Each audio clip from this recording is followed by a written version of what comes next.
பண்டிகை இயேசு கிறிஸ்துடைய பிறப்பு கிறிஸ்துமஸ் பண்டிகை உலகமெங்கிலும் கொண்டாடப்படக்கூடிய மகிழ்ச்சியான பண்டிகை. இது சந்தோஷமான பண்டிகை. கிறிஸ்தவர் அல்லாதவர்களும் இந்த கிறிஸ்துமஸ் பண்டிகையை கொண்டாடுகிறார்கள், அதை வெளிப்படுத்துகிறார்கள். கிராமப்புறங்களில் அதிகமாக வெளிப்படையாக வெளிப்படுத்த மாட்டார்கள். ஆனால் நகர்ப்புறங்களிலே, சிட்டியிலே, டவுனில் பார்த்தீங்கன்னாக்க கிறிஸ்தவர்கள் அல்லாதவர்களும் மற்ற புற மதஸ்தர்களும் இந்த கிறிஸ்மஸ் டயத்தில் ஒரு 10 நாளைக்கு முந்தைய எல்லா வீட்லையும் ஸ்டார் தொங்கப்பட்டிருப்பாங்க. எல்லா வீட்லையும் ஸ்டார் தொங்கப்பட்டிருப்பாங்க. எப்படி சொன்னாங்க? இயேசு கிறிஸ்து எங்களுக்காக பிறந்திருக்கிறார், அவருடைய பிறப்பு எங்களுக்கு உரியது, நாங்கள் அந்த பிறந்த நாளை கொண்டாடுறான்னு சொல்லி நகர்ப்புறங்களை, சிட்டி டவுன்லாம் எல்லாரும் ரொம்ப விமர்சனமாக கொண்டாடுவார்கள். நான் கோயம்புத்தூரில் நமது திருச்சபையில் 32 வருஷமாக இருந்திருக்கிறேன். அதுக்கு முந்தைய நான் கோயம்புத்தூரில் தான் நான் சில ஆண்டு வாழ்ந்திருக்கேன். அப்படி இருக்கும்போது அங்கே நான் இது ஒவ்வொரு வருஷம் பார்க்கிற காட்சி. எல்லா மதத்தினரும் இந்த கிறிஸ்துமஸ் பண்டிகை நாட்டிலே தவறாதபடி ஸ்டார் போட்டிருப்பாங்க, நட்சத்திரம், அந்த ஸ்டார் போட்டிருப்பாங்க. அப்போ அவர் இயேசு கிறிஸ்துவை நாங்கள் நேசிக்கிறோம், இந்த இயேசு கிறிஸ்துடைய பிறப்பு உண்மையானது என்பதை அடையாளப்படுத்தி நிர்வகிக்கிறாங்க.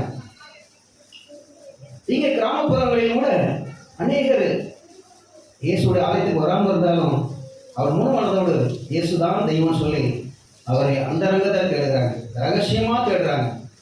ஏன்னா வெளிப்படையாக சொந்தக்காரங்களாம் நீ நம்ம சாமி விட்டுட்டு அந்த சாமியிட்ட போய் சொல்லி யாரும் அவர் வெறுப்பாங்க என்று சொல்லி ரகசியமாக எத்தனையோ மக்கள் சாமியை அந்த ரங்கத்தில் இன்றைக்கும் தேடிக்கொண்டு தான் இருக்கிறாங்க.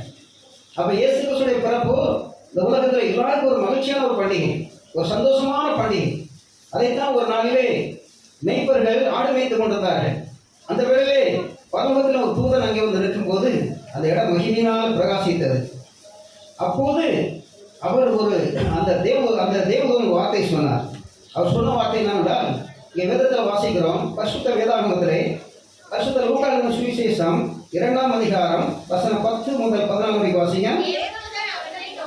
தேவதூதன் அவர்களை நோக்கி, பயப்படாதீர்கள், இதோ எல்லா ஜனத்துக்கும் மிகுந்த சந்தோஷத்தை உண்டாக்கும் நற்செய்தி உங்களுக்கு அறிவிக்கிறேன்.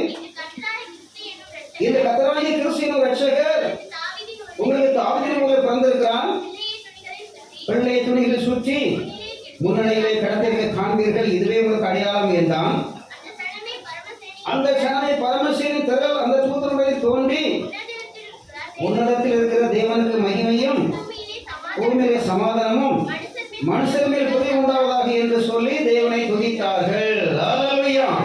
பரமசேனை திரள், பரலோகத்தின் திரளான தூதர்கள் இயேசுடைய பிறப்பை அவர்கள் விதமாக கண்டு வியப்படைந்து ஆண்டவருக்கு மகிமை செலுத்தினார், ஆண்டவருக்கு துதி செலுத்தினார்கள், ஆண்டவரை மகிமைப்படுத்தினார்கள். என்றால் மணமக்களுக்கு ஒரு புது வாழ்வு கிடைக்கப் போகிறது. எல்லா சந்தோஷத்துக்கும் மிகுந்த சந்தோஷத்தை உண்டாக்கும் நற்செய்தி இயேசுடைய பிறப்பு மூலமாக இந்த பூமியிலே மணமக்கள் ஒரு புதிய வாழ்க்கை கிடைக்க போகுது. அந்த புதிய வாழ்க்கை பெற்றுக் கொள்வதற்கு இறைவன் இயேசு உலகத்தில் ஒரு குழந்தையாக பாலகனாக பிறந்திருக்கிற சொல்லி விண்ணில் உள்ள தூதர்கள் எல்லாரும் அங்கே தேவனை மையப்படுத்தினார்கள், ஆண்டவருக்கு நன்றி செலுத்தினார்கள். அல்லேலூயா. தேவன் சுத்தனாம் சோதரதாக அப்படியே விதமாக அந்த மெய்ப்பர்களும் தேவதூதன் சொன்ன வார்த்தையை அப்படியே கேட்டு அங்கே போய் அதை கண்டார்கள். இதில் வாசிக்கிறோம் வசனம் 15. தேவதூதர்கள் அவரை விட்டு புறப்பட்டு அவரை விட்டு பரலோகத்துக்கு போன பின்பு மெய்ப்பர்கள் ஒருவரை நோக்கி, நாம் பெத்லகேம் ஊருக்கு போய் நடந்ததாக கர்த்தரால் நமக்கு அறிவிக்கப்பட்ட இந்த காரியத்தை பார்ப்போம் வாருங்கள் என்று சொல்லி தீவிரமாய் வந்து மரியாதையும் யோசேப்பு முன்னணியிலே கிடத்திருக்கிற பிள்ளையை கண்டார்கள்.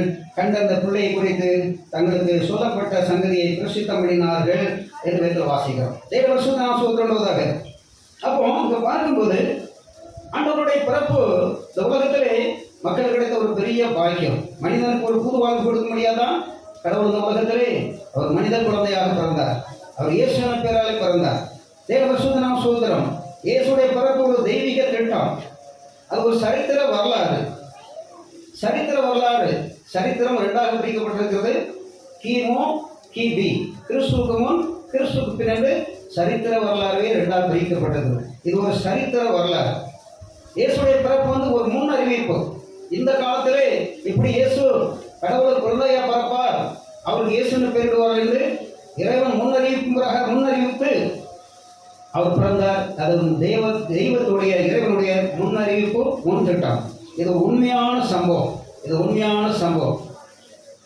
இந்த மரியாள் அம்மா, இயேசுவின் தாயாகிய மரியாள் அம்மா யோசேப்பு என்பவருக்கு திருமணம் பண்ணுவதற்கு நியமிக்கப்பட்ட போது அங்கே பரலோகத்திலிருந்து தேவன் பரிசுத்த ஆவியினாலே இந்த அம்மா கற்பூதியானார்கள். அப்போ இந்த மரியாளுடைய புருஷன் சந்தேகப்பட்டு, நான் இப்போதான் நிச்சயம் பண்ணியிருக்கிறோம், இன்னும் கூடி வாழவில்லையே, எப்படி இந்த அம்மா கற்பூதியான சொல்லி அந்த அம்மாவை ரகசியமாக தள்ளிவிட அவர் மனதில் சிந்தித்துக் கொண்டிருக்கும் போது விண்ணில் உள்ள தூதர் வந்து சொன்னார். என்ன சொன்னார் என்றால், மத்தேயு சுவிசேஷம் 2ஆம் அதிகாரத்தை வாசிங்க. 2ஆம் அதிகாரம் 18 முதல் 25. மத்தேயு 1ஆம் அதிகாரம் 18 முதல் 25.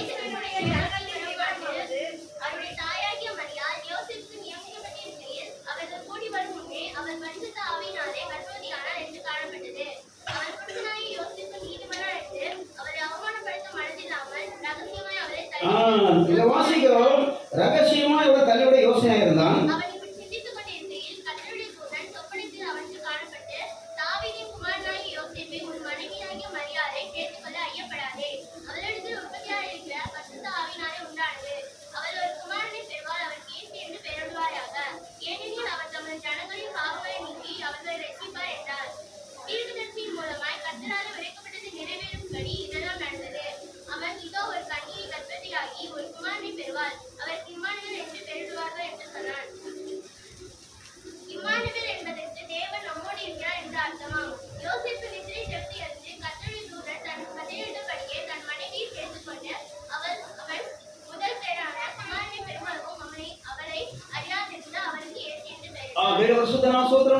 அப்போ பாருங்க, 2 பேரும் கூடி வாழ்றதுக்கு முன்னாடியே இந்த மரியாள் அம்மா கற்பூதியான போடினாலே ரகசியமா தள்ளிவிட யோசனையாக இருந்தார். அவர் எப்படி கற்பூதியானார்கள்? பரிசுத்த ஆவியினாலே கற்பூதியானார். பரிசுத்த ஆவி சொன்னால் தேவனுடைய அருளாலே, ஆண்டவருடைய வல்லமையினாலே கற்பூதியானார்கள். அப்படினாலே இவர் ரகசியமா தள்ளிவிட அவர் யோசனை இருந்த போது விண்ணகத்தில் தூதன் வந்து, யோசேப்பே, நீ அப்படி தள்ளிவிடாதே, அவர் உற்பத்தியாக இருக்கிறது பரிசுத்தால் உண்டானது, அவர் குமாரனை பெறுவாள், அவர் இயேசு என்று பெயரிடுவாங்க. ஏனெனில் அவர் தமது ஜனங்களின் பாவங்களை நீக்கி அவர் ரட்சிப்பார். தம்முடைய ஜனங்களின் பாவங்களை நீக்கி அவர் ரட்சிப்பார் என்று அங்கே தேவனுடைய செய்தி சொல்லப்பட்டது. அப்படினாலே அந்த யோசேப்பு அந்த வார்த்தை கீழ்ப்படிந்து தள்ளிவிடாதபடி முதல் பேரான குழந்தை பிறக்கும் வரைக்கும் அவர் அறியாதிருந்து பெற்ற உடனே இயேசு என்று பெயரிட்டார்கள். இதில் வாசிக்கிறோம். அப்படினாலே இயேசுடைய பிறப்பு வந்து ஒரு முன்னறிவிப்பு, அது உண்மையான சம்பவம் என்பதை வாசிக்கிறோம். அவர் பிறக்கிறதுக்கு முன்பதாக அவரால் கிடைக்கிற ஆசீர்வாதங்கள் மணமக்களுக்கு எவ்விதமாக உண்டாகும் சொல்லி அவருடைய நாமத்தினால் கிடைக்கிற ஆசீர்வாதம் சொல்லி வேதத்தில் முன்னறிவிப்பை பார்க்கிறோம். ஏசாயா 9ஆம் அதிகாரம் 6 வாசிங்க. ஏசாயா 9ஆம் அதிகாரம் 6.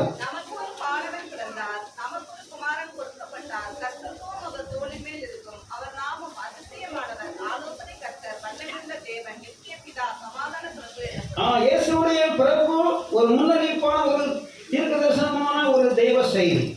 இயேசு கிறிஸ்து நாம் பிறப்பார், அவருடைய நாமத்திலே மக்கள் கிடைக்கிற ஆசீர்வாதம் என்னன்னு சொல்லி சொல்லப்பட்டிருக்கிறது. நமக்கு ஒரு பாலகன் பிறந்தார், நமக்கு ஒரு குமாரன் கொடுக்கப்பட்டார், கர்த்தத்துவம் தோழி மேல் இருக்கும், அவர் நாமம் அதிசயமானவர், ஆலோசனை கர்த்தர், வல்லமையுள்ள தேவன், நித்திய பிதா, சமாதான பிரபு என்னப்படும். இந்த நாமத்தினாலே இயேசு கிறிஸ்து பூமியில் வந்து எல்லா ஆசீர்வாதத்தையும் மனமக்கள் இலவசமாக வழங்கினார். அவருடைய நாமத்தினால் கிடைக்கிற ஆசீர்வாதம் என்னன்னு சொல்லி அவருடைய நாமத்தை குறித்து இங்கே சொல்லப்பட்டிருக்கிறது. ஆனால் அந்த நாமத்தினாலே இன்று வரைக்கும் நம்ம மக்களுக்கு மனிதர்களுக்கு இந்த ஆசீர்வாதத்தை ஆண்டவர் இலவசமாய் கொடுத்து கொண்டிருக்கிறார். இயேசு கிறிஸ்து இந்த காலத்தில் பிறப்பார் என்று முன்னறிவித்த ஆண்டுடைய வார்த்தைகளை அநேகர் அவிதம் எதிர்பார்த்து கொண்டிருந்தார்கள். ஞானிகளும் சாஸ்திரிகளும் எதிர்பார்த்து கொண்டிருந்தார்கள். விதமாக இப்படி ஒருவர் பிறப்பார், தெய்வம் மனித குழந்தையா பிறப்பார் சொல்லி அநேக தீர்க்கதரிசிகள் முன்னிறுவித்தார்கள். அதை அநேக சாஸ்திரிகளும் ஞானிகளும் எதிர்பார்த்து கொண்டிருந்தார்கள். இந்த காலத்திலே கிறிஸ்து பிறப்பாரை சொல்லி எதிர்பார்த்து கொண்டிருந்தார்கள். அப்படி அவர் பிறந்த போது அங்கே ஒரு நட்சத்திரம், அங்கே ஒரு அடையாளம் காண்பிக்கப்பட்டது. இயேசு கிறிஸ்து பிறந்த அந்த இடத்தை அடையாளம் காட்டி கொடுத்தது. அப்படி அவர் எதிர்பார்த்த பணமாக அந்த நட்சத்திரத்தை கண்டு சந்தோஷப்பட்டு அந்த அடையாளம் இயேசு கிறிஸ்து இடத்துல பிறந்த குழந்தையாக அந்த இடத்து வரைக்கும் நட்சத்திரம் நடத்தி கொண்டே போனது. அங்கே போய் இயேசு கிறிஸ்துவாகிய குழந்தையை பார்த்து அதுக்கு விதமாக தன்னுடைய பொக்கிஷத்தை திறந்து விதமாக காணிக்க படைத்தாங்க என்று வாசிக்கிறோம். மத்தேயு சுவிசேஷம் 2ஆம் அதிகாரம் 1 முதல் 10.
இறைவன் குழந்தையாக பிறந்து விட்டார், இயேசு குழந்தையாக பிறந்து விட்டார் சொல்லி அந்த சாஸ்திரிகள் என்ன செய்தாங்க? அவ்விதமாக சாஷ்டாங்கமாக தலைமுறை பணிந்து அதற்கு காணிக்கை செலுத்தினார்கள். சாஷ்டாங்கம் விழுந்து பணிந்து கொண்டு தங்கள் பொக்கிஷங்களை திறந்து பொன்னையும் தூபவர்க்கத்தை வெள்ளைப்போளத்தையும் அதற்கு காணிக்கையாக வைத்தார்கள். இறைவனுக்கு கனம் செலுத்தினார்கள், இறைவனுக்கு அவ்விதமாக மகிமை செலுத்தினார்கள். பிறந்த குழந்தையாக இயேசுவுக்கு முதலாவது சாஸ்திரிகள் இந்த மகிமை செலுத்தினார்கள். அப்போ இயேசுடைய பிறப்பு வந்து ஒரு தேவனுடைய முன் திட்டம், அது முன்னறிவிப்பாக நடந்தது. இது ஒரு சரித்திர வரலாறு. இது நடந்த சம்பவத்தை இதை நாம் தெளிவாக வாசிக்கிறோம். இது ஒவ்வொரு பண்டிகைகளையும் நாம் விதமாக வாசித்து தியானிக்கிற ஒரு முக்கியமான காரியமாக பார்க்கிறோம். நமது தேசத்தில் பாருங்க, சுதந்திரத்தின் அன்னைக்கு இந்த சுதந்திரம் இப்படி கிடைத்தது, யார் மூலம் கிடைத்தது சொல்லி அதை குறித்து தான் விளங்கி சொல்லி இந்த சுதந்திர விழா கொண்டாடுறார்கள். குடியரசு தினமும் அப்படி நமது தேசத்தில் ஒவ்வொரு விசேஷத்துக்கும் ஒரு அர்த்தம் இருக்குது, ஒரு பொருள் இருக்குது. அந்த பிரகாரமாக அதை நடப்பித்துக் கொண்டிருக்கிறார்கள். இயேசு கிறிஸ்துவின் பிறந்த நாளிலே, இந்த கிறிஸ்துமஸ் பண்டிகை நாளிலே அவர் பிறப்பின் சம்பவத்தை குறித்து வேதத்தில் பல இடத்துல எழுதியிருக்கிறது. அதை நாம் தொடர்ந்து வாசித்து ஒவ்வொரு பண்டிகையிலும் நாம் இதை குறித்து நாம் மகிழ்ச்சி அடைகிறோம்.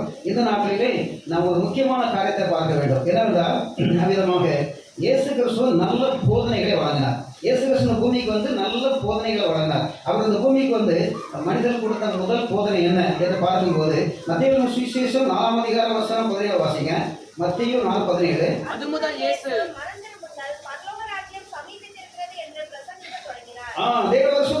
சோத்ரம் ஆண்டவராகிய இயேசு கிறிஸ்து பூமியில வந்து மனிதர்களுக்கு நல்ல போதனை கொடுத்தார். அவர் கொடுத்த முதல் போதனை என்னவென்றால், அமிதமாக மனம் திரும்புங்கள். அது முதல் இயேசு மனம் திரும்புங்கள், பரலோகராஜ்யம் சமீபத்திற்கு என்று பிரசங்கிக்க தொடங்கினார். அவர் கொடுத்த முதல் போதனை என்னவென்றால், மனம் திரும்புங்கள். ஒரு மனிதன் தன்னுடைய கெட்ட வாழ்க்கையை விட்டு மனம் திரும்ப வேண்டும். இரண்டாவதாக அவன் தன்னுடைய மனதை இறைவன் இயேசுக்கு நேராக திருப்ப வேண்டும். அப்படி அவர் திருப்பும்போது அவனுக்கு பரலோக ராஜ்யம் சமீபமாக, பரலோக ராஜ்யம் இந்த உலகத்தில் நாம் ஆளுகிறது பூலோக ராஜ்யம். அடுத்த விதமாக இயேசு மூலமாக கிடைக்கிற ஒரு ராஜ்யம், அது பரலோக ராஜ்யம். பரலோகம் அது விண்ணுலகத்தின் ராஜ்யம். இது மனதிற்குரிய யாவருக்கும் இறைவன் இயேசு வாக்கு பண்ணினார். அவருடைய நல்ல போதனையிலே இது முதலாவது போதனை. அப்படினாலே மனம் திரும்புங்கள் என்று பிரசங்கிக்க தொடங்கினார். எல்லா மக்களும் மனம் திரும்ப வேண்டும். மனிதன் உலகத்தில் கெட்ட வாழ்க்கையை விட்டு, துன்மார்க்கமான வாழ்க்கையை விட்டு, அக்கிரமான வாழ்க்கையை விட்டு அவன் மனம் திரும்ப வேண்டும். அவன் அந்த காரியத்தில் மனம் திரும்ப வேண்டும். மனதை இயேசுக்கு நேராக திருப்ப வேண்டும். அப்பொழுது அவனுக்கு சமீபமாக இருக்கிறது பரலோகராஜ்யம், சமீபமாக இருக்கிற பூலோகத்தில் மனிதன் வாழ்ந்து கொண்டிருக்கிறான். அடுத்த வாழ்க்கையில அது பரலோகம். ஒரு மனிதன் மறைத்த பின்பு அவருடைய சரீரம் எப்பவுமே அடக்கம் பண்ணப்படுகிறது. சில மதத்தினர்கள் அந்த சரீரத்தை இருக்கு சம்பாக்குகிறார்கள், ஒரு சிலர் அடக்கம் பண்ணப்படுகிறார்கள். பாருங்க, அந்த சரீரம் அமிதமாக எரிக்கப்படுகிறது, அடக்கம் பண்ணப்படுகிறது. ஆனால் உள்ளாக ஒரு மனிதன் இருக்கிறான். ஒரு மனிதன் ரெண்டு தலைமையில் இருக்கிறான். அது உள்ள இருக்கிறது மனிதன் தான் அந்த ஆத்மா. அந்த ஆத்மா ஒவ்வொருவரும் பார்க்க முடியும். ராத்திரி தூங்கும்போது நாம் அது எங்கெல்லாமோ கனவுல எங்கெல்லாம் போவோம். ஆனால் விழிக்கும் போது நம்ம தான் விழிப்போம். அப்போ ராத்திரி பார்த்தீங்கன்னு சொன்னாக்க அந்த உள்ள இருக்க மனுஷன் ஆத்மா எங்கெல்லாம் போகிற மாதிரி நம்ம சொப்பனம் காணும், கனவு காணும். அப்போ மறித்த பின்பு இந்த சரீரம் தான் புதைக்கப்படுகிறது, சிலர் எரித்து சாம்பலாக்குறார்கள். ஆனால் இந்த ஆத்மாவுக்கு அழிவே கிடையாது. அந்த ஆத்மா என்ன செய்யும்? அவ்விதமாக இந்த உலகத்திலே இயேசுக்கு நேராக மனம் திரும்பி, அவர் தன்னுடைய கெட்ட வாழ்க்கை விட்டு மனம் திரும்பி அவன் விதமாக இயேசுவை எப்போதும் அவன் இயேசுவை பற்றி கொண்டான்னு சொன்னால் அவனுக்கு பரலோகராஜ சேர்ந்தார். அவன் அவ்விதம் மறைத்த பின்பு அந்த உள் மனிதன் ஆத்மா அந்த பரலோகத்துக்கு அந்த இளைப்பாக போய்விடும். இல்லைன்னு சொன்னால் அங்கே மனிதனுக்கு ரெண்டு காரியம் இருக்கிறது. ஒன்ற விதமாக இந்து மதத்தில் சொல்லுவாங்க, ஒன்று சிவலோகம் அல்லது யமலோகம். அப்போ சிவலோகம் சொன்னால் அது தெய்வத்தினுடைய ஸ்தானம், அது தெய்வத்தோட ஸ்தானம். யமலோகம்னா யமன் இருக்கிற ஸ்தானம். அப்போ பாருங்க, அப்போ பரலோகம் அது இறைவன் இயேசுடைய அந்த ராஜ்யம், அந்த பரலோக ராஜ்யம். அடுத்து பாருங்க, பரலோகத்துக்கு போகிறதுக்கு அவர் மனம் திரும்பாது போனால் அங்கே போங்க, பாதாளத்தில் நரகத்துக்கு போவாங்க. நரகத்திலே மனுஷன் அவ்விதம் அந்த ஆத்மாவுக்கு அழிவே கிடையாது. ஐயோனே அக்னி கந்தகத்திலே இருந்து கொண்டிருப்பார்கள். இது வேதத்தில் எழுதப்பட்ட உண்மையான சம்பவம். தேவசூத்திரம் சாணப்படினால்தான் மனிதனுக்கு எப்படிப்பட்ட ஒரு வாழ்க்கை இருக்குது. மனிதன் எப்படியாச்சும் மனம் திரும்பி அதை பரலோகராஜ்யம் சேர்த்துக் கொள்ள வேண்டும் என்று சொல்லிதான் இயேசு கிறிஸ்து நல்ல போதனை வழங்கினார். மனம் திரும்புங்கள், பரலோகராஜ்யம் சைவத்திற்கு சொல்லி நல்ல போதனைகளை வழங்கினார். அப்பாரு ஒரு மனிதன் மனம் திரும்பி விட்டால் அடுத்து செய்ய வேண்டிய காரியமான அவன் அமிதமாக தன்னுடைய கெட்ட காரியங்களை விட்டு கெட்ட செயல் மனம் திரும்பி இயேசுக்கு நேரம் மனம் திரும்பி விட்டால் அடுத்து அவன் செய்ய வேண்டிய காரியம் என்ன? அப்போஸ்தலர் 2ஆம் அதிகாரம் 38 வாசிங்க. அப்போஸ்தலர் 2:38. பேதுரு அவர்களை நோக்கி, நீங்கள் மனம் திரும்பி ஒவ்வொருவரும் பாவ மன்னிப்புக்கென்று இயேசு கிறிஸ்துவின் நாமத்தினாலே ஞானஸ்தானம் பெற்றுக் கொள்ளுங்கள். அப்பொழுது பரிசுத்தாவின் வரத்தை பெறுவீர்கள். இயேசுடைய சீடருக்கு தான் போதனை கொடுத்தார். பேதுருவை நோக்கி, நீங்கள் மனம் திரும்பி ஒவ்வொருவரும் பாவம் மன்னிப்புக்கு இயேசு கிறிஸ்து நாமத்தில் ஞானஸ்நானம் பெற்றுக்கொள்ளுங்கள், அப்பொழுது பரிசுத்தாவின் வரத்தை பெறுவீர்கள். மனம் திரும்புவதற்கு அடுத்த ஸ்டெப் என்ன, அடுத்த விதமான லெவல் என்ன, அவர்கள் ஒவ்வொருவரும் பாவம் மன்னிப்புக்கு ஞானஸ்நானம் பெற்றுக்கொள்ளும். ஞானஸ்நானம், ஸ்நானம் என்பது குளிப்பது, குளிக்கிறதுக்கு பேர் ஸ்நானம். நான் ஸ்நானம் பண்ணிட்டு சொல்லுவாங்க ஸ்நானம். ஸ்நானங்கிறது குளிக்கிறது. ஞான ஸ்நானம் சொன்னால் இறைவனுடைய பெயரால் இறைவனுடைய தூதர்கள், இறைவனுடைய தொண்டர்கள் கொடுக்கிறதா ஞானஸ்நானம். அதுக்கு அதிகாரம் பெற்றவர்கள். இயேசு இந்த உலகத்திலே தம்முடைய வேலை கண்டு பிரித்தெடுத்து இந்த அதிகாரத்தை கொடுத்து இந்த பணி ஆசியமுடைய ஒப்பு கொடுத்திருக்கிறாரோ அவர் கொடுக்கிறதா ஞானஸ்நானம். அப்போ மனம் திரும்புறது அடுத்த விஷயம் அவ்விதமாக ஞானஸ்நானம். அப்போ நீங்க ஒவ்வொரு மனதிலுமே பாவமளிப்புக்கு ஞானஸ்நானம் பெற்றுக் கொள்ளுங்கள். இது வாசிக்கிறோம். நீங்கள் ஒவ்வொரு மனதிலுமே ஒவ்வொரு பாவமளிப்பு இயேசு கிறிஸ்து நாமத்தில் ஞானஸ்நானம் பெற்றுக்கொள்ளுங்கள், அப்பொழுது பரிசுத்த வரத்தை பெறுவீர்கள். அப்போ அடுத்த லெவல் என்ன, மனம் திரும்பின பிறகு ஞானஸ்நானம் பெற்ற பின்பு அடுத்த பரிசுத்த வரத்தை இறைவன் பொழிந்தார்கள். அப்போ இது போதனையாக கொடுக்கப்படுறது மாத்திரமல்ல, இயேசு மனம் திரும்பல் பிரசங்கித்தது மாத்திரமல்ல, தன்னுடைய வாழ்க்கையிலையும் அதை என்ன செய்தார், கடைபிடித்தார், அதை சமணம் செய்தார். அதை இயேசு கிறிஸ்து தானம் செய்தார். அவர் அதை முதலாவது செய்து காண்பித்தார். இயேசு கிறிஸ்து நற்போதனை வளர்ந்தது மாத்திரமல்ல, அதை முதலாவது தன்னுடைய வாழ்க்கையை செய்து காண்பித்தார். மனிதன் இப்படி இருக்க வேண்டும், மனிதன் இப்படிதான் பரவராஜ்யத்துக்கு வர வேண்டும் என்று இயேசு அதை செய்து காண்பி தன்னுடைய வாழ்க்கையை அதை அவரும் விதமாக பெற்றுக்கொண்டார் என்று வாசிக்கிறோம். வாசிக்கிறோம் அல்லவா? மத்தேயு சுவிசேஷம் 3ஆம் அதிகாரம் 1 முதல் 6.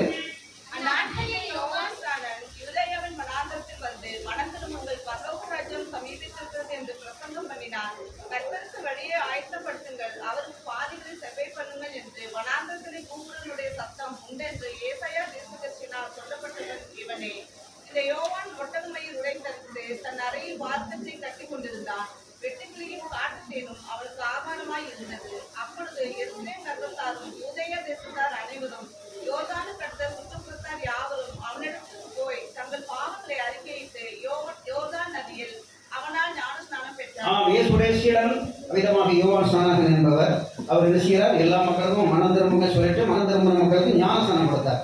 அவர்கள் எல்லாரும் பாவம் அறிக்கை செய்தார்கள், இவர் கெட்ட வாழ்க்கை வாழ்ந்தார்கள், இந்த தவறெல்லாம் செய்தது சொல்லி பாவம் அறிக்கை செய்தார்கள். அந்த பாவ அறிக்கை செய்து விதமாக ஞானஸ்நானம் பெற்றார்கள். அப்போ ஞானஸ்நானம் கொடுப்பார், ஞானஸ்நானம் எல்லாம் பெற்றுக் கொண்டிருக்கிறார்கள். அப்போ இயேசு என்ன செய்கிறார், அந்த இடத்துல வந்து ஞானஸ்நானம் பெற வருகிறார். அப்போ இயேசு கிறிஸ்து உலகத்திலே மனம் திரும்புங்கள் என்று சொல்லிட்டு அடுத்த மனம் திரும்பின பிறகு என்ன செய்யணும், ஒவ்வொருவரும் பாவனிக்கு ஞானஸ்நானம் பெற வேண்டும். அடுத்த லெவல், அடுத்த ஸ்டெப் அது. அப்போ இயேசு கிறிஸ்து என்ன செய்தார், தன் வாழ்க்கையிலே அதை செய்து காண்பித்தார், தான் அதை முதலாவது பெற்றுக்கொண்டார். வாசிக்கலாம் வசனம் 13-14.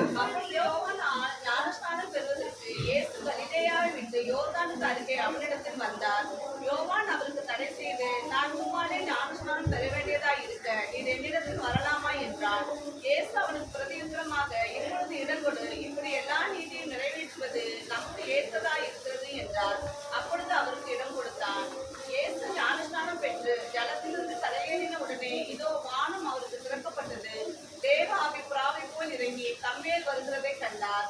அன்றையும் வானத்திலிருந்து ஒரு சத்தம் உண்டாகி, இவர் என்னுடைய நேசகுமாரன், இவரின் பிரியமா இருக்கிறேன் என்று உரைத்தார். அங்க பாருங்க, இயேசு கிறிஸ்து போதனை கொடுத்த மாத்திரமா தன்னுடைய வாழ்க்கையை அதை கடைபிடித்தார். ஒவ்வொருவரும் மனம் திரும்பின பிறகு அடுத்த பரவராஜ்யத்துக்கு பரவ சைமா இருக்கிறது, அதை பெற்றுக்கொள்வதற்கு தன்னை எப்படி ஆயத்தப்படுத்திக் கொள்ள வேண்டும், அவர் ஞானஸ்நானம் பெற வேண்டும். ஞானஸ்நானம் பெற்ற பிறகு பரிசுத்த வரத்தையும் பெற்றுக்கொள்ள முடியும். அதை இயேசு கிறிஸ்து அவ்விதமாக அதை பெற்றுக்கொண்டதற்கு ஒரு உதாரணமாக இங்க பார்க்கிறோம். அப்படி இந்த உலகத்திலையும் ஒரு மனிதன் மனம் திரும்பி இயேசு கிறிஸ்துவை மனம் திரும்பி அவனது உலகத்தின் கெட்ட காலை விட்டு மனம் திரும்பி இயேசு நேராக மனதை திருப்பி அவன் ஞானஸ்நானத்தை பெற்றுக்கொள்ளும், தாமதிக்க கூடாது, ஞானஸ்நானம் பெற்றுக்கொள்ள வேண்டும். ஒரு மனிதன் ஞானஸ்நானம் பெறும்போதுதான் அவன் பாவப்போக கழுவப்பட்டு அவன் பரிசுத்தமாக்கப்படுகிறான். அவன் ஞானஸ்நானம் பெற்ற பின்பு ஆண்டவர் அவனுக்கு தன் இறையர்களை கொடுக்கிறார், பரிசுத்த அபிஷேகத்தை கொடுக்கிறார். எப்படி இயேசு கிறிஸ்து அதுக்கு ஒரு அடையாளமாக தன்னை எப்படி ஆயத்தப்படுத்தினார் என்று வாசிக்கிறோம். ஏழு வருஷத்துக்கு நாம் சோதரம். அடுத்தபடியாக இயேசு கிறிஸ்து இதெல்லாம் செய்துவிட்டு மக்களுக்கு நல்ல போதனை கொடுத்தார், மக்களுக்கு நல்ல போதனை வழங்கினார். பாருங்க, அவர் உலகத்தில் வந்தது மனிதனை ஒரு மனிதனாக வாழ வைக்க வேண்டும். மனிதனுக்கு அடுத்து ஒரு இன்னொரு உலகம் இருக்கிறது, இந்த பூலோகத்துக்கு அடுத்து பரலோகம் இருக்கிறது. அந்த பரலோகத்துக்கு மனிதனை தகுதிப்படுத்த வேண்டும். இந்த உலகத்தில் ஒரு கெட்டவனாக தூரமாக கிட்டவா இருந்தாங்க போக முடியாது சொல்லிதான் மனம் திரும்ப வேண்டும் என்ற நல்ல போதனை கொடுத்தார். அந்த மனம் திரும்புகிற போதனையிலே முதலாவது என்ன நம்ம ஞானஸ்நானம் பெற்றுக்கொள்ள வேண்டும். பரிசுத்த அருளை கடவுள் கொடுக்கிறார். இதை பெற்றுக்கொண்டு ஆண்டவருடைய ஆராதிக்கிறவர்களை ஆண்டவர் பரலோக ராஜ்யத்துக்கு ஆயத்தப்படுத்துகிறார். அந்த பரலோக ராஜ்யத்துக்கு போறது தகுதி கொடுக்கிறார்கள். அல்லேலூயா. அப்படி அடுத்து என்ன போதனை சொன்னாங்க, இதெல்லாம் பெற்றுக்கொண்ட பின்பு நமது குணப்பக்குவம், நமது குணங்கள் எப்படி இருக்க வேண்டும் என்று நல்ல நல்ல போதனை கொடுத்தார். நம்ம குணங்கள் எப்படி இருக்கணும் அவசியம் நல்ல போதனை கொடுத்தாரு பாருங்க. மத்தேயு சுவிசேஷம் 5ஆம் அதிகாரம் 1 முதல் 11.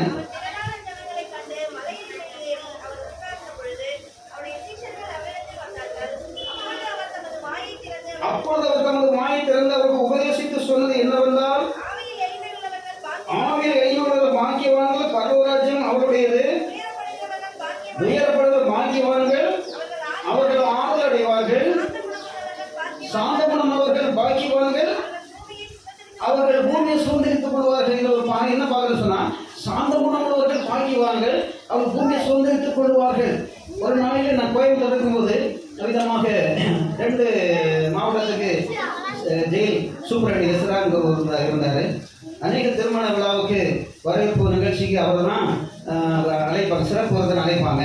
அவர் விதமாக நல்ல போதனை ஒரு மணமக்களை எப்படி வாழ வேண்டும் என்று சொல்லுவார். 2 மாவட்டத்துக்கு நான் விதமாக நான் பெரிய அதிகாரியாக இருக்கிறேன் சொல்லிட்டு இன்னைக்கு சிறைச்சாலையில் இருக்கிற எல்லாரும் நல்ல மனிதர்கள்.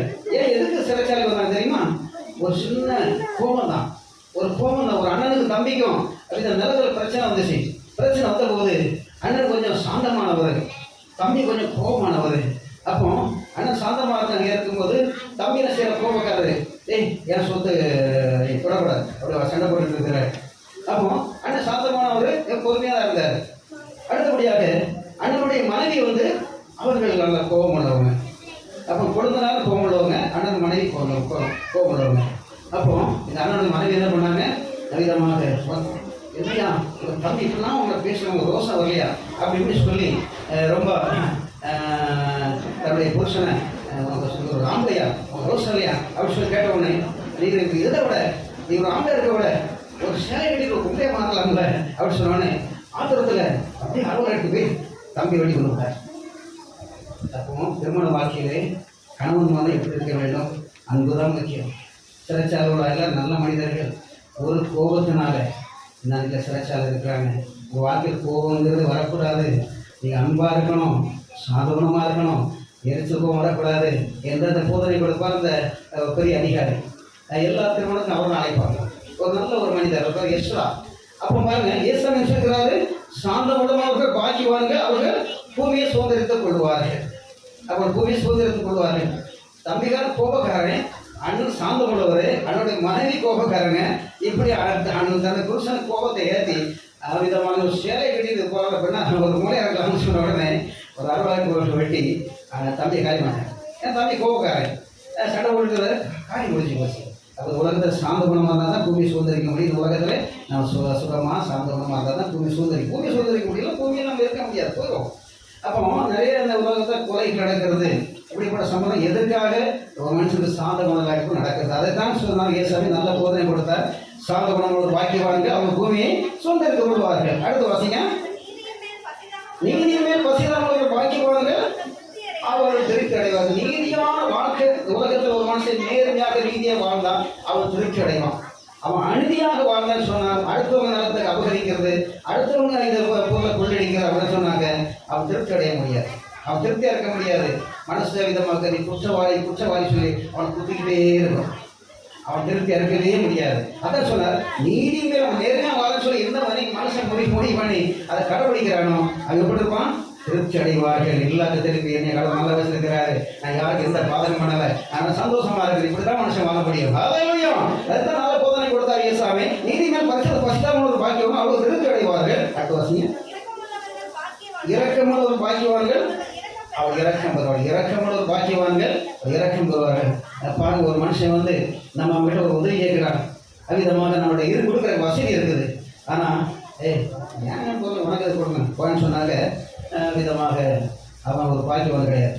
அவன் இருக்கிறது கொடுக்குறாங்க, ஒரு பாவம் ஒரு பசிக்கு கேட்குறாங்க, உதவி கேட்குறாங்க, இறக்கப்பட்டு கொடுத்தா அவன் பாக்கியவான். அவன் பாக்கியவான். அவனுக்கு இறைவனோட இறக்கம் கிடைக்கும், அவனுக்கு இறம் கிடைக்கும். இரக்கமுள்ள பாக்கியவான்கள் அவர்கள் இரக்கம் பெறுவார்கள். இரக்கம் உடையவர்கள் இரக்கம் பாக்கியவான்கள் இரக்கம் பெறுவார்கள். அந்த பாட புஸ்தகத்திலே வரும் பாருங்க, சாலமன் ராஜாவுடைய கதை வரும். சாலமன் ராஜாவுடைய ஒரு கதை வரும். விதமாக 2 ஸ்திரீகள் 2 பெண்களுக்கும் குழந்தை பிறந்தது. 2 பெண்கள் குழந்தை பிறந்தது. அப்போ அந்த குழந்தைய பக்கத்தில் நினச்சி தாய் தூங்கிட்டு இருந்தா. ஒரு குழந்தையின் தாய் ராத்திரி புரட்டு படுக்கும்போது அந்த குழந்தை மேலே படுத்துட்டா. அந்த குழந்தை தாயோட வீட்டு தாங்காமல் செத்து போச்சு. அப்போ பாருங்க, இவன் என்ன பண்ணிட்டா, விடுதலுக்குள்ள இந்த செத்த குழந்தைய அவன் இன்னொருத்தையுடைய தாய்கிட்ட போட்டுட்டு அந்த உயிருள்ள குழந்தை இவன் தன்னோட தன் பக்கம் எடுத்து போட்டுக்கிட்டான். காலை விழித்து பார்த்த போது அந்த உயிருள்ள குழந்தையின் தாய் என்ன செய்கிறான், ஐயோ இது ஏன் குழந்தை செத்து போன பிள்ளைகள் எடுக்குது, இது ஏன் குழந்தை இல்லையே அப்படின்னு சொல்லி அங்கே பார்க்கும்போது அந்த செத்து போன குழந்தையுடைய தாய் இந்த உயிருள்ள குழந்தையின் ஒரு உயிருள்ள குழந்தையை எடுத்து அவங்க கிடத்திருக்கிறாங்க. அப்போ ராத்திரி இப்படி இந்த குழந்தை நீ பிறந்த குழந்தை இறந்துருக்குது, நீ என்னுடைய குழந்தைய தூக்கி வச்சுக்கிட்ட, தூக்கி படுத்துக்கிட்ட, எனக்கு கொடு சொன்னும் போது கொடுக்கும்போது சண்டை வந்து பெரிய சண்டை வந்துருச்சு. அப்போ எங்கே போது அரசன்கிட்ட போயிட்டு ராஜா கிட்ட போயிடுச்சு. அப்போ ராஜா என்ன செய்கிறாரு, அப்படி போகிறாரு. பார்த்த உடனே இவன் வந்து அது ஏன் பிள்ளைங்கிறா, இவா இல்லை செத்தது உங்களை உயர்வு ஏன் பிள்ளைங்கிறா. 2 பேரும் சண்டை போடுறாங்க. ராஜா என்ன செய்யறாரு தெரியுமா, ஒரு பெரிய வாழை கொண்டு வா, ஒரு பெரிய பட்டயத்தை கொண்டு வா அப்படின்னாரு. அப்போ அங்கே கூட இருக்கிற அந்த சேவகன் போய் ஒரு புதிய பட்டயத்தை எடுத்து சொன்னான். ஒன்று செய், இவன் வந்து ஏன் பிள்ளைங்கிறா, உயிர் உள்ள பிள்ளை ஏன் பிள்ளை இருக்கிறா, செத்த உங்களை 2 பேர் தான் வாக்குவாதம் பண்ணிட்டு இருக்கிறாங்க. நீ இந்த பெரிய பட்டயத்தை எடுத்து இந்த பட்டயத்துக்கு 2 வெட்டி ஆள் பாதி கொடுக்குற அப்படிங்கிற ராஜா இதை தேர்வு செய்கிறார். அப்போ இந்த உயிருள்ள குழந்தையின் தாய் உடல் துடிக்குது. ஐயோ என் பிள்ளைய வெட்டி கொண்டு பாதி எனக்கு பாதி கொடுப்பதில்ல. இறக்கம், பெத்த குழந்தைக்கு இறக்கம், பெத்த அந்த தாய்க்கு இறக்கம். என்ன சொல்கிறா தெரியுமா, ராஜாவே அந்த குழந்தைய அவர்கிட்டே கொடுத்தோம், வெட்டக்கூடாது, கொல்லக்கூடாது, அவர்கிட்டே கொடுத்துரும் அப்படி சொன்னேன். ராஜாவோட அதிகாரம் சொல்ல, உண்மையான குழந்தையின் தாய் அவதான். அந்த குழந்தை அங்கேயே ஒப்படைச்சிட்டார். இது யாரு, சாலமன் ராஜா. பள்ளியோட பாடத்தில் கூட இந்த கதை வருது. அப்போ உயிருள்ள குழந்தைக்கு தாய் அவதான் அவட்ட ஒப்படைச்சது. அப்போ பாருங்க, அது இறக்கம் கூட துடிக்குது. அப்புறம் இறக்கமுள்ள ஒரு பாக்கியவாங்க அவர்கள் இறக்கம் பெறுவார்கள். உண்மையான அந்த குழந்தையோட தாய் தன்னுடைய பெற்ற குழந்தையை தானே பெற்றுக் கொண்டால் அவருக்கு இறக்கம் கிடைத்து விட்டது. அல்லேலூயா. அதைத்தான் இயேசுசாமி சொன்னார், இறக்கமுள்ள ஒரு பாக்கியம் இறக்கம் பெறுவார்கள். அடுத்து வாசிங்க, இருதயத்தில் சுத்தமுள்ள ஒரு பாக்கியவான்கள் அவர்கள் தேவனை தரிசிப்பார்கள். இருதயத்தில் சுத்தமுள்ள ஒரு பாக்கியவான்கள் அவர்கள் தேவனை தரிசிப்பார்கள். போதும். அப்பாங்க அன்னைக்கு இங்கே வந்து யாரும் அதிகமாக கேள்வி கேட்க மாட்டாங்க. கிராமப்புறத்தில் வந்ததுக்கு யாரும் என்கிட்ட கேள்வி கேட்க கிடையாது. நான் கோயம்புத்தூர் சிட்டியில் இருந்தபோது என் எல்லாரும் சொல்லி நான் ஒரு புடி செய்கிறேன். அப்போ நிறைய இடத்துல போகும்போது என்கிட்ட வாக்குவாதம் பண்ணுவாங்க. என்ன இயேசு படிச்சு, இயேசு நீங்கள் பார்த்தீங்களா, இயேசு கடவுளா நீங்கள் பார்த்தீங்களா அப்படின்னு சொல்லி, இயேசு நான் பார்த்தேன், இயேசு கடவுளை பார்த்து அவரை பார்த்துருக்கிறேன், அவர் தான் எனக்கு இந்த வேலை கொடுத்துருக்காரு அப்படின்னு சொன்னாலே, அது எப்படி கடவுள் யாருன்னு பார்க்க முடியும்? கடவுளை காட்ட முடியுமா? கடவுளை காட்ட முடியுமா? காட்ட முடியும்.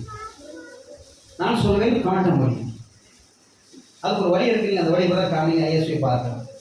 என்ன வழி சொல்லுங்க? இருதயத்தில் சுத்தமுள்ள பாக்கியவாங்க அவர்கள் தேவனை தரிசிப்பார்கள். ஒரு மனிதன் தன்னை பாவியில் ஒத்துக்கொண்டு அவன் மனம் திரும்பி பாவமணிக்கத்தில் ஞானம் பெற்று பாவமோ கழுவப்பட்டு அவர் இயேசுடைய பிள்ளையை மாறினால் தகப்பன் அரவணைத்து மகனையும் அரவணைப்பார். பிள்ளையும் அப்பாடி கூடக்கூடிய அளவுக்கு இறைவனுடைய ஒரே ஒரு உறவை அந்த ஐக்கியத்தை மனிதன் பெற்றுக்கொள்ள முடியும். அதை நான் பெற்றிருக்கிறேன். அல்லேலூயா. அதை மனிதன் சொல்லும்போது அதை ஒன்றும் பேச மாட்டேன். நிறைவேற விதமாக என்கிட்ட வாக்குவாதம் பண்ணிக்கிறாங்க. ஒரு தூரம் விதமாக இந்த விஷயத்தில் என்கிட்ட ஜெயிச்சது கிடையாது. உண்மையிலேயே சிறுசில தரிசனம் கொடுத்து என்னை பார்த்திருக்கிறாய், என்னை எல்லாருக்கும் தெரியப்படுத்த வேண்டும் தரிசனம் கொடுத்து தான் என்னை கத்த இந்த ஊழியத்தை கிடைத்திருக்கிறார். தேவ சுத்தம் நாம் சொல்லுவதாக அப்படின்னாலே இறைவனை எல்லாரும் பார்க்க, இயேசுவை எல்லாரும் பார்க்க முடியும். அதற்கு வழி என்ன? இருதயத்தில் சுத்தமுள்ள பாக்கியவான்கள் அவர்கள் தேவனை தரிசிப்பார்கள். அல்லேலூயா. அடுத்த வாசிங்க, சமாதானம் பண்ணது பாக்கியவான்கள் அவர்கள்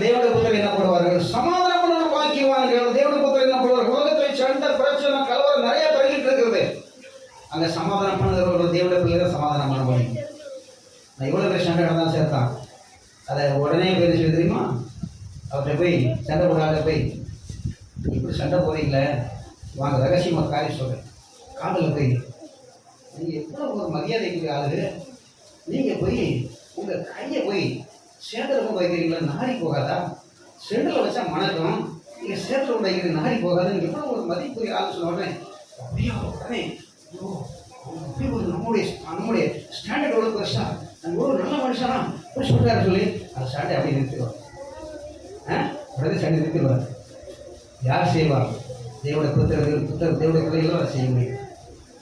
பாருங்க, இன்னைக்கு கிறிஸ்தவர்கள் மத்தியிலே ஒரு விசேஷம் தான் போலீஸ் பாட்டி கொடுத்து லெட்டர் கொடுத்து நாங்கள் இன்னைக்கு நாளைக்கு ஒரு ஊர் நடத்துகிறோம், நீங்கள் பாதுகாப்பு போட்டு சொன்னாங்க, போலீஸ்கார் வரமாட்டாங்க, முடிஞ்சவங்க தான் வருவாங்க. கோயம்புத்தூரில் சர்ச்சை தரப்படாது, போலீஸ் ஸ்டேஷனில் போய் விதமாக பாதுகாப்பு தர வேண்டும் என்று நாங்கள் மனு கொடுத்துருவோம். ஆனால் கிட்டத்தட்ட ஒரு 2 கிலோமீட்டர் ஊர்வலம் நம்ம சபை தலைமை போஸ்ட்லியாவே ஒரு அலங்கரிக்கப்பட்ட ஒரு வாகனத்தை ஏற்றி ஊழியக்காரர்கள் முன்னாலே ஒரு பெரிய படை, பின்னால் தேவனுக்கு பெரிய படை, நல்லா வேண்டு வாடையை வாக்கியம் வாசித்து நல்லா பாடல் கத்தரை குறித்து பாடி 2 கிலோமீட்டர் நல்ல ஒரு பவனியாக சேர்ந்து அந்த ஆலயம் திறப்பலாம். இப்படி இதுக்கு ஒரு எங்களுக்கு பாதுகாப்பு தர வேண்டும் போலீஸ் டிபார்ட்மெண்ட்டு நாங்கள் லெட்டர் கொடுத்துருந்தோம். அங்கே போலீஸ் வரல, ஒன்றும் வரல. அந்த ஆலயம் திறந்து எல்லாம் முடிஞ்சது. கடைசியில் எல்லாம் முடிஞ்ச பிறகு ஒரு 2 போலீஸ்காரர் வந்தாங்க. என்ன சார் வந்துருக்கீங்கன்னு கேட்டேன். இல்லை ஸ்டேஷனில் உங்களுக்கு நீங்கள் பாதுகாப்பு நீங்கள் ஒரு பெட்டிஷன் கொடுத்தீங்க, வந்தோம். அதெல்லாம் முடிஞ்சு போச்சா, இப்போ வந்துடுறீங்க சொன்னேன்.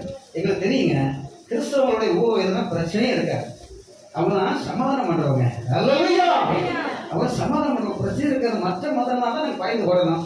கிறிஸ்துவ பிரச்சனையே கிடையாது. இயேசு கிறிஸ்துவ கோயில் எங்கே இருக்காங்களோ அங்கே சமாதானமாக இருக்கும். நல்லவையா அந்த பிரச்சனையே இருக்காது.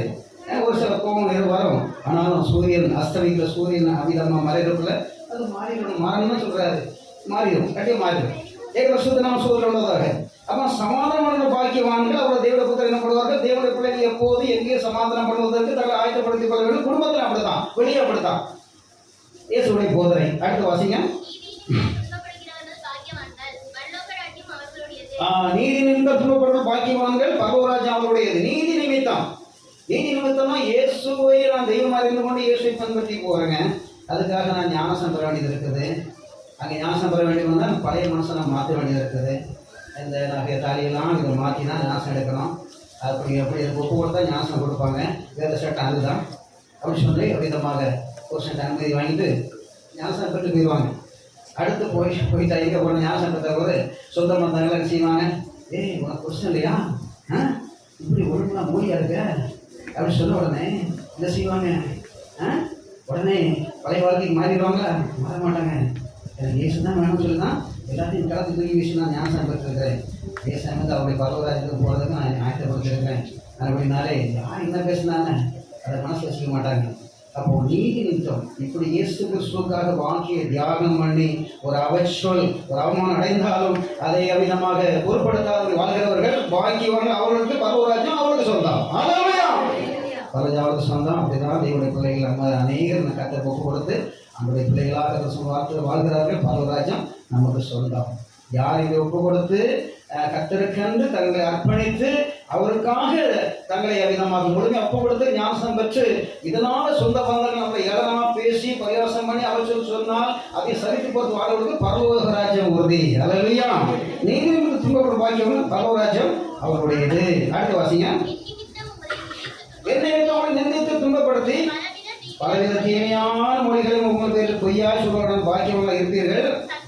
சந்தோஷப்பட்டு கழிவுங்கள், பரலோகத்தின் பலன் மிகுதியாக இருக்கும். பாருங்க, உங்க மேல அவச்சொல்ல சொல்லி உங்களை வீர்படை சுமத்தி எதை சொன்னாலும் நீங்க சந்தோஷமா இருங்க. நீங்க சந்தோஷமா இருங்க.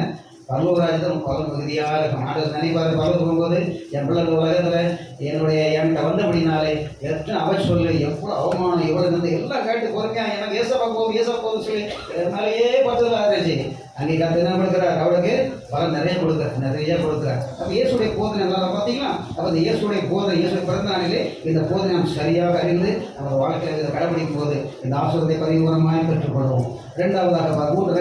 மூன்றாவது காரியம் என்ன?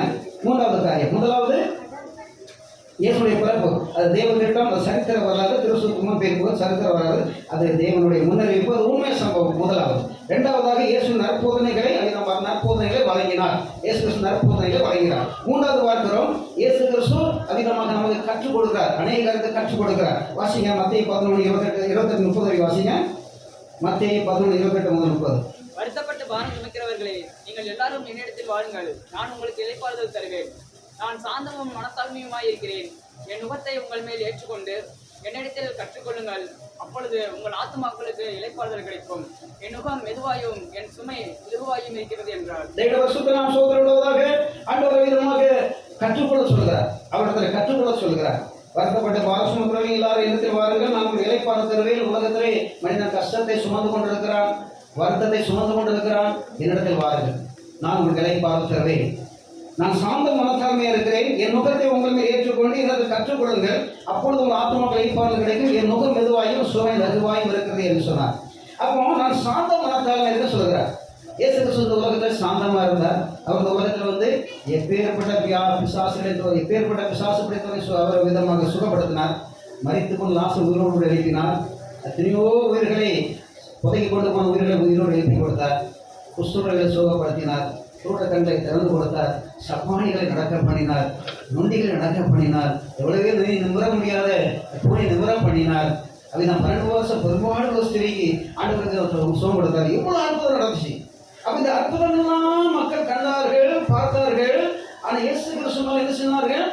பிசாசின் தலைவனாலே பிசாசை கொண்டு அற்புதம் செய்கிறார் சொல்லும் போது எவ்வளவு ஆத்திரம் வரும், எவ்வளவு கோபம் வரும் பாருங்க. அப்புறம் ஆத்திரப்படவே கிடையாது, கோபப்படவே கிடையாது. ஒரு பிசாசுடைய தலைவன் பிசாசு துரத்தனா அந்த ராஜ்யம் இருக்குமா சொல்லி அருமையாக அன்பாக சாந்தமாக பதில் கொடுத்து ஆண்டவர் அவர் அமைதியாயிட்டார்.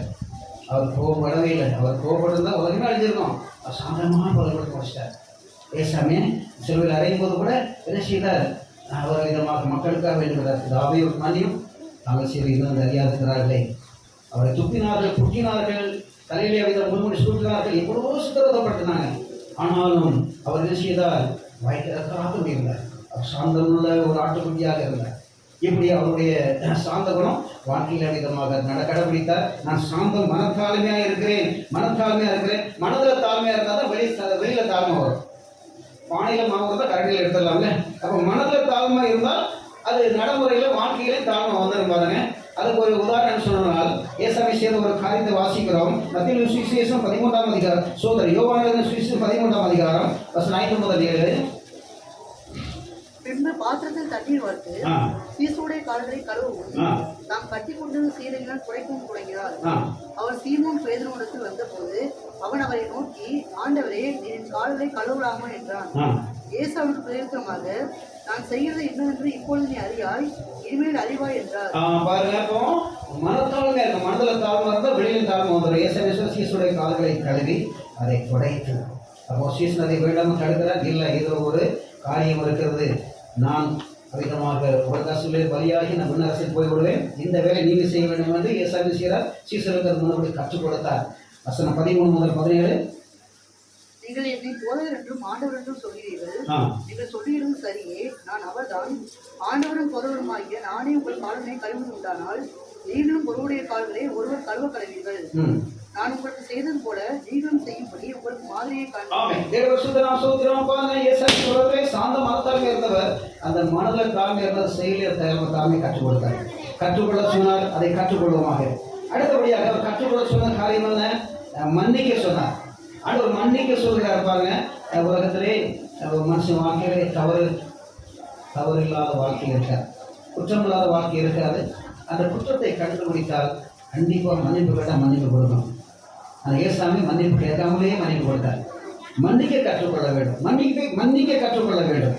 ஒரு பெண்ணு கெட்ட வாழ்க்கை வாழ்ந்தவர்கள், அவர் கெட்ட வாழ்க்கை வாழ்ந்தார்கள். இயேசு ரொம்ப நேசிச்சு வந்தாங்க, இயேசு அன்பாக வந்தாங்க. ஒரு நாள் ஏசாமி ஒரு வீட்டுக்கு விருந்து வந்திருந்தாரு.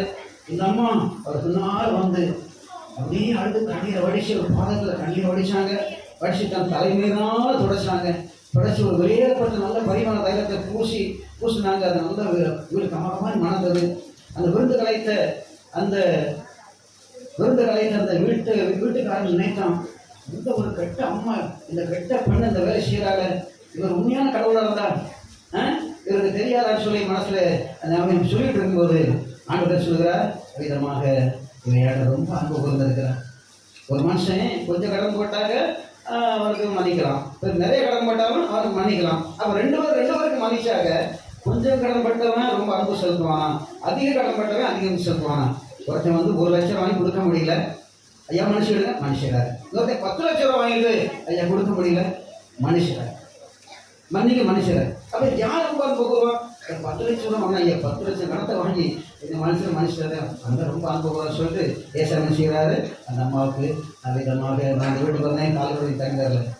அந்த விருந்த கலெக்ஷன் சொல்கிறாரு, அவிதமாக நான் வீட்டுக்கு வந்தேன், நீ கால் விடுறது தண்ணி தரல. இவரோட கண்ணீரினால் என்னுடைய பாதத்தை கழுவி தனது தலைமையினால் தொடக்கி விட்டார். எனக்கு பரிமளத்தையில் பூசி விட்டார். என்னை ரொம்ப நேசித்தார். ஆனவையினாலே அவ்விதமாக அவர் மன்னிப்பு வழங்கப்படுகிறது. வாசிங்க மத்தேயு சுவிசேஷம் சோதரம் மன்னிக்க கற்றுக்கொள்ள வேண்டும். வாசிங்க லூக்கா சுவிசேஷம் 7ஆம் அதிகாரம் 48 வாசிங்க. லூக்கா 7:48. அவளை நோக்கி உன் பாவங்கள் மன்னிக்கப்பட்டது என்றார். அப்பொழுது கூட பந்தியிருந்த போதும், அவர்களுக்கு பாவங்கள் மன்னிக்கப்பட்டது. அவன் மன்னிக்க கற்றுக்கொள்ள வேண்டும். ஏசாமி செய்தார், மன்னித்தார், பாவங்களை மன்னித்தார். மன்னிக்க கற்றுக்கொள்ள வேண்டும். பாவத்தை மன்னிக்கிறது ஆண்டவர் தான். நமது வாழ்க்கையில யாராச்சும் ஒரு தவறான சொல்லிவிட்டால், நம் மனசு புண்படிக்கான எந்த ஒரு காரியத்தை செய்து விட்டால் மன்னிப்பு கட்ட கண்டிப்பாக மன்னிக்கணும். மன்னிக்க தான் சரி, மன்னிக்க ஆண்டவர் கற்றுக் கொடுத்தார். ஒரு நாளிலே ஒரு அம்மா விபச்சாரத்தை கைகளும் பிடிக்கப்பட்டாங்க. எல்லாம் பிடிச்சிட்டு ஆதிகாலம் கைகளும் பிடிச்சி கொண்டு ஏசாமி கொண்டு விட்டாங்க. அப்போ ஏசாமி என்ன செய்கிறார்? தலையை பார்த்துட்டு முடிஞ்சிட்டு இருக்கிறார். எல்லாரும் சொல்கிறாங்க, ஆண்டவரே வேதத்திலே இறை சட்டம் இருக்கிறது, இப்படி விபச்சாரம் செய்த வந்தவரை கல்லெறிந்து கொள்ள வேண்டும் என்று இறைவனுடைய வாக்கு இருக்கிறது. நீர் என்ன தீர்ப்பு செய்கிறீர் என்று கேட்டபோது ஒன்றும் பேச அமைதியாக இருந்தார். தலைமுறை மணிக்கு இருந்தார். ரொம்ப நேரம் கழிச்சு அதே நிமிர்ந்து பார்த்து, உங்களில் பாவம் இல்லாதவன், உங்களில் தவறு செய்யாதவன் முதலாவது இவள் மேலே கல்லெறிய வேண்டும் என்று சொன்னார். இந்த இப்படிப்பட்ட தவறு செய்வ கல்லெறிந்து கொள்ள வேண்டும் என்பது இறை சட்டம். வேதத்தில் சட்டம் இருக்கிறது. அப்போ இந்த சட்டத்தை பயன்படுத்துவார ஏசாமி சொல்லி விதமாக எல்லாரும் இந்த குற்றவாளி பிடித்துக் கொண்டு விதமாக அதை கேட்கும்போது அந்த ரொம்ப நேரம் பதினொன்று திடீர்னு நிமிர்ந்து பார்த்து, உங்களில் பாவம் இல்லாத குற்றம் முதலாவது கல்லெறியக்கிறோம் சொன்னபோது எல்லாம் அந்த மனதில் குற்றப்பட்டவர்களாக, ஐயோ நம்ம இந்த பாவம் செய்திருக்கிறோம், நம்ம அந்த குற்றம் செய்திருக்கிறோம். ஒவ்வொரு மனசுல விதமாக குத்தப்பட்டு எல்லாரும் போயிட்டாங்க. ஒருத்தர் இல்லை, இந்த அம்மா மட்டும் நிற்கிறாங்க. ரொம்ப நேரம் கழிச்சு பார்த்து அவங்களை பார்த்து, பெண்ணே, சிறிய பெண்ணே, உண்மையில் குற்றம் சாட்டினவர் எங்கே என்று கேட்டுட்டு, நான் உன்னை ஆக்கினைக்குள்ளா தீர்ப்பது, உனக்கு நான் தண்டனை கொடுப்பதில்லை, நான் உன்னை தண்டிப்பதில்லை, நான் உனக்கு விதமாக குற்றவாளி தீர்ப்பு சொல்லவில்லை என்ற விதமாக இனி பாவம் செய்யாதே என்று சொல்லி நான் எப்படிப்பட்டவர் சொல்லி ஏசாமிக்கு அங்கே தன்னுடைய மன்னிப்பின் செயலை இங்கே காண்பித்தார். வாசிக்கலாம். யோவான் சுவிசேஷம் 8ஆம் அதிகாரம் 10-12. இயேசுவிலிருந்து அந்த ஸ்திரீயை தவிர வேறொருவரையும் காணாமல், ஸ்திரீயே, உங்கள் குற்றம் சாட்டினவர்கள் எங்கே? ஒருவனாலே உன்னை ஆக்கினைக்குள்ளாக தீர்க்கவில்லையா என்றார். அதற்கு அவள், இல்லை ஆண்டவரே என்றாள். இயேசு அவளை நோக்கி, நானும் உன்னை ஆக்கினைக்குள்ளாக தீர்க்கவில்லை, நீ பாவம் செய்யாதே என்றார். மறுபடியும் இயேசு ஜனங்களை நோக்கி, நான் உலகத்திற்கு ஒளியா இருக்கிறேன், என்னை பின்பற்றுகிறவன் இருளில் நடவாமல் ஜீவ ஒளி அடைந்திருப்பான் என்று சொன்னார். இயேசு கிறிஸ்துவை பின்பற்றி வந்தால் ஒரு அழியாத மகிமையான வாழ்க்கையை பெற்றுக்கொள்ளலாம். அதைத்தான் இந்த தவறு செய்த அம்மா எல்லாரும் குற்றச்சாட்டினார்கள். இயேசு தம்மை மன்னித்து அவருக்கு அது அருமையான ஒரு புதிய வாழ்க்கை கொடுத்தார். அதைத்தான் விதமாக நாம் ஒரு நல்ல பாட்டு படிக்கிறோம். இயேசு எனக்கு ஜீவன் தந்தாரே, இயேசு எனக்கு ஜீவன் தந்தாரே, பாடல் நான் பாடி இயேசுவையே போற்றி வாழ்ந்திடுவே, பாடல் நான் பாடி இயேசுவையே போற்றி வாழ்ந்திடுவே. அல்லேலூயா, ஆமென், அல்லேலூயா, அல்லேலூயா, ஆமென், அல்லேலூயா, அல்லேலூயா, ஆமென், அல்லேலூயா, அல்லேலூயா.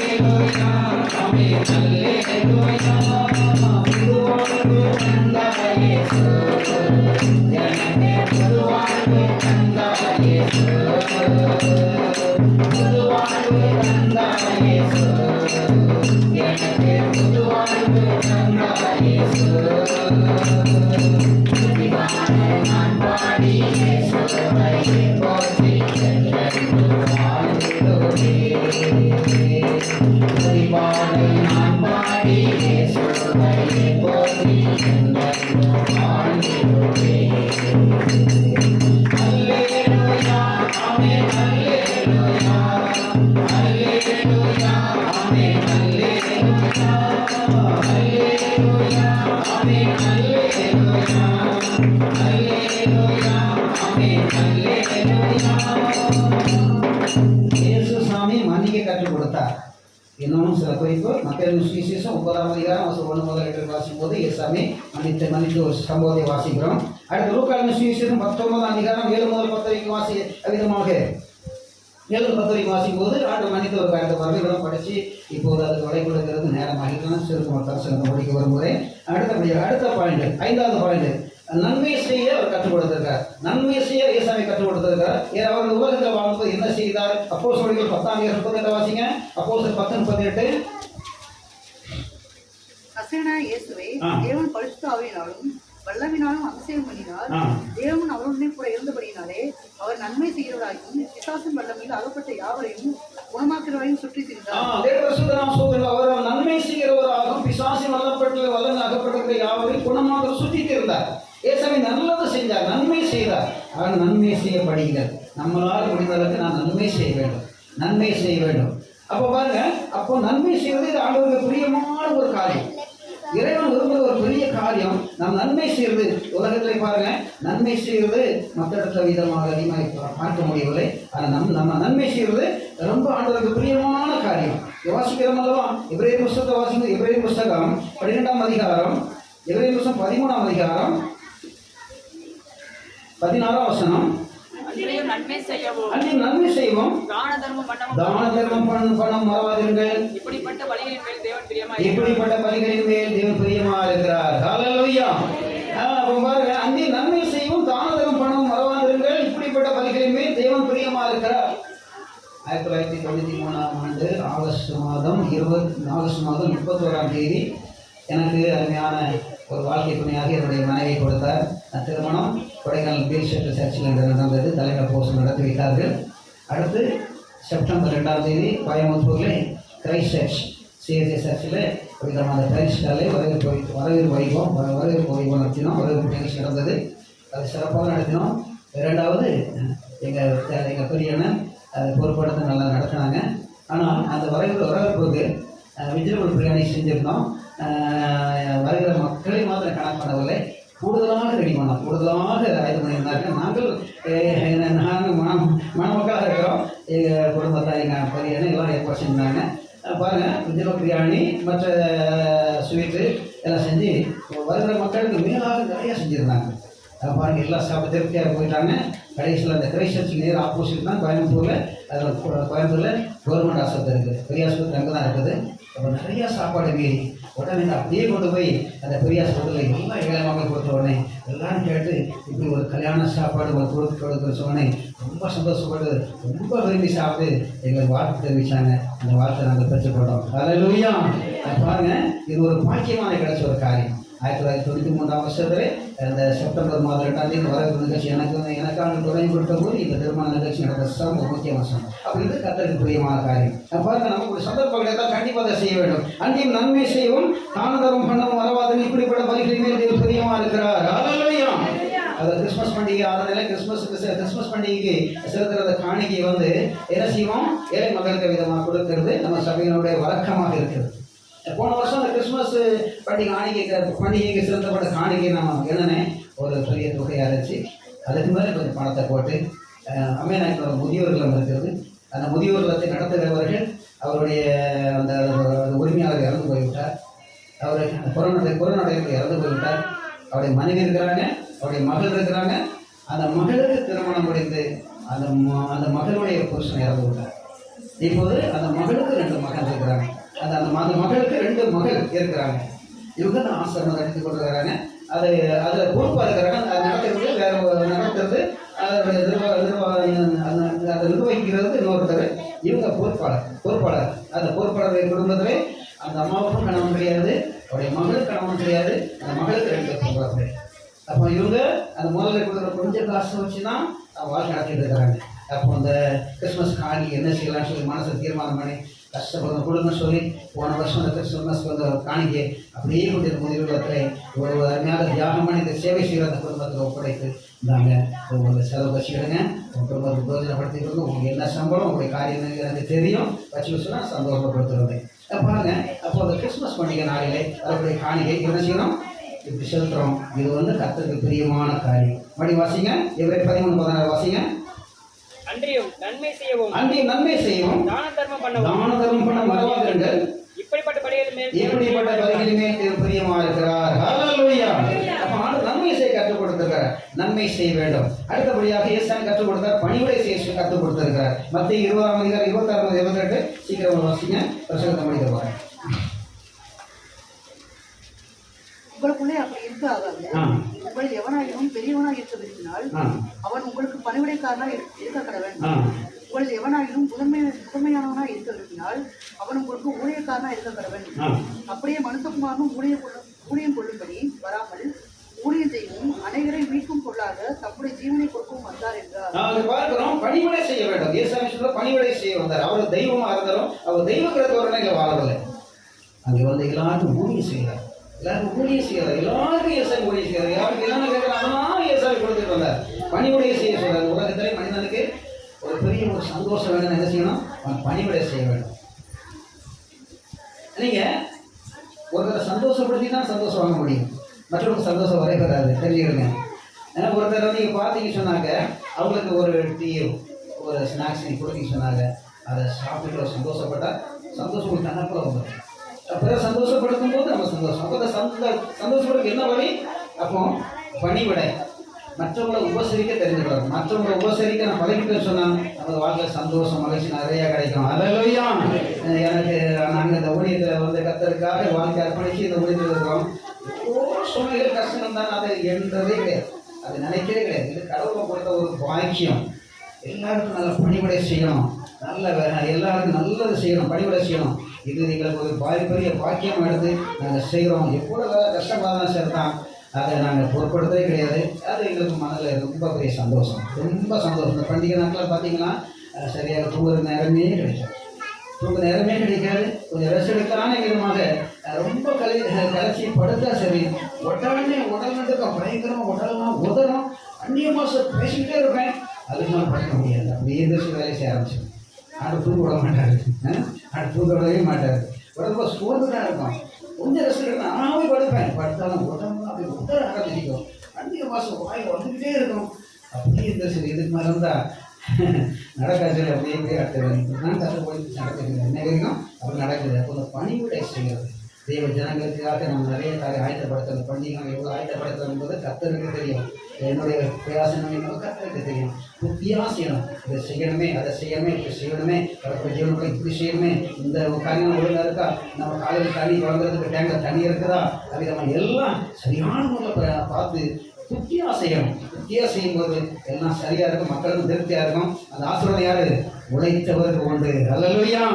நீங்கள் பணிவிட செய்ய சந்தோஷம் தேடி வரும். அல்லேலூயா. ஏசாயா அதை தான் சொன்னார். என்ன செய்யறங்க? பந்தி இருக்கிறவனும் பணிவிடைக்காரன் எவனும் பெரியவன். நான் ஒரு மத்தியிலே ஊழியக்காரனாக இருக்கிறவங்க பணிவிடைக்காரராக இருந்தேன். நீங்கள் அப்படி இருங்க, உங்கள் வாழ்க்கை சந்தோஷம். ஏசாமி கற்றுக் கொடுத்தார், பணிவிடை செய்ய கற்றுக் கொடுத்தார். பணிவிடை செய்வது ஒரு பெரிய பாக்கியம், அது உங்கள் வாழ்க்கை சந்தோஷத்தை மகிழ்ச்சி கொடுக்கும். அவர் செய்வீர்களாக. அடுத்தபடியாக பார்க்கும்போது ஏசாமி பரிசுத்த வாழ்க்கை கற்றுக் கொடுத்தார், பரிசுத்த வாழ்க்கை கற்றுக் கொடுத்தார். யோவான் சுவிசேஷம் 8:46 வாசிங்க. யோவான் 8:46. என்னிடத்தில் பாவம் உண்டு உங்களை யார் என்னை குற்றப்படுத்த போது என்று இயேசு சவால் விட்டு பேசினார். அவர் கடவுளாக இருக்கிறாரு, அவர் பாவம் செய்யாமல் இருக்க முடிக்கும், நம்ம விதம் தீர்ப்பிடலாம். ஆனால் அவருக்கு இந்த பூமியிலே சிறந்தது அப்படின்னாலே நம்ம போல அவிதமாக ஒரு மாம்சத்தில் இருந்தார், நம்மளை போல் மனிதனாக இருந்தார். அவருக்கு சோதனை வந்தது. ஆனால் என்ன செய்தார்? தன்னை பரிசுத்தமாக எப்போதும் தன்னை காத்து கொண்டார். யோவான் சுவிசேஷம் 17:19 வாசிங்க. யோவான் சுவிசேஷம் 17:19 வாசிங்க. அவர்களும் நீங்களும் சத்தியத்தினாலே பரிசுத்தமாக்கப்பட்டவர்களாகும்படி அவர்களுக்காக நான் என்னைத்தானே பரிசுத்தமாக்குகிறேன். தம்முடைய சீசர்களுக்காக, தம்முடைய பிள்ளைகளுக்காக இயேசுதான் பேசுகிறார். அவர்களுக்காக என்னைத்தானே பரிசுத்தமாக்குறேன் சொல்கிறார். என்னைத்தானே பரிசுத்தமாக்குறேன்னு சொல்கிறார். அப்போ என்னைத்தானே பரிசுத்தமாக்குறதுக்கு என்ன அர்த்தம் தெரியுமா?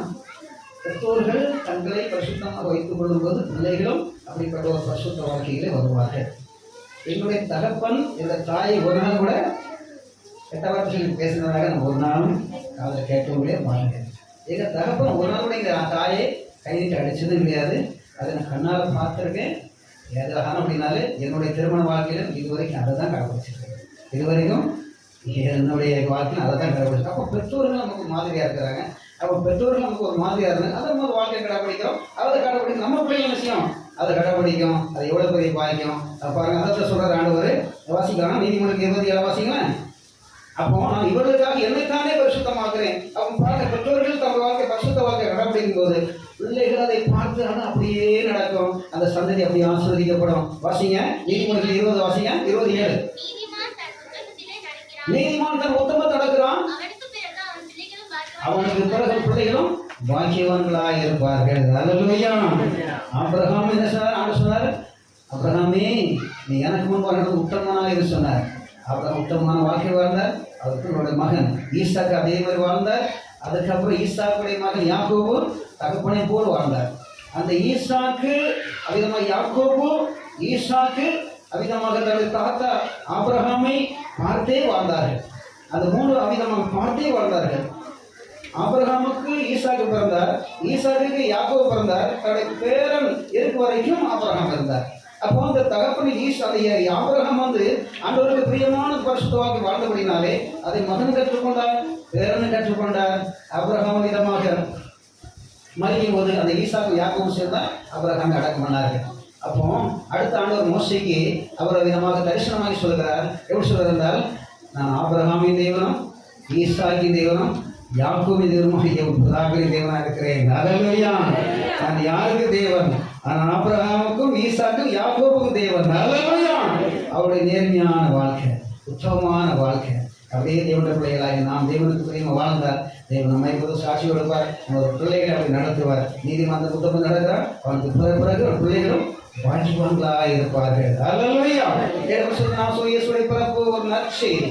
அதாவது மத்தேயு, மார்க்கு, லூக்கா, அவிதமாக யோவான், இந்த 4 சுவிசேஷ நூல்கள் நற்செய்தி நூல்கள்.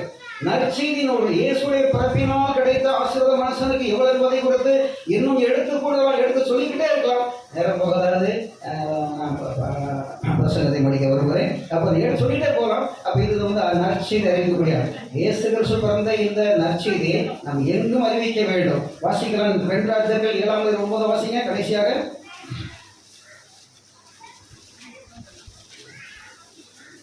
பின்பு அவர்கள் ஒருவரை ஒருவர் நோக்கி, நாம் செய்கிறது நியாயம் அல்ல. இந்நாள் நற்செய்தி அறிவிக்கும் நாள். நாம் மௌனமாயிருந்து பொழுது விடியும் மட்டும் காத்திருந்தால் குற்றம் நம்மேல் சுமரும். இப்போதும் நாம் போய் ராஜாவின் அரண்மனையாருக்கு இதை அறிவிப்போம், வாருங்கள் என்றார்கள். பார்க்கிறோம். அப்போ தேவனுடைய பிள்ளைகளாக நாம் இங்கே வாசிக்கிறோம். இந்த நற்செய்தியை அறிவிக்கிறான். அப்போ இந்த நற்செய்தியை நாம் எங்கும் அறிவிக்க வேண்டும். எங்க அறிவிக்கிறதா ஒரு பாட்டு படிச்சு சொல்லவா? இயேசு பிறந்தார் உள்ளமதி இதை எங்கும் சாற்றிடுவோம். இயேசு பிறந்தார் உள்ளமதி இதை எங்கும் சாற்றிடுவோம்.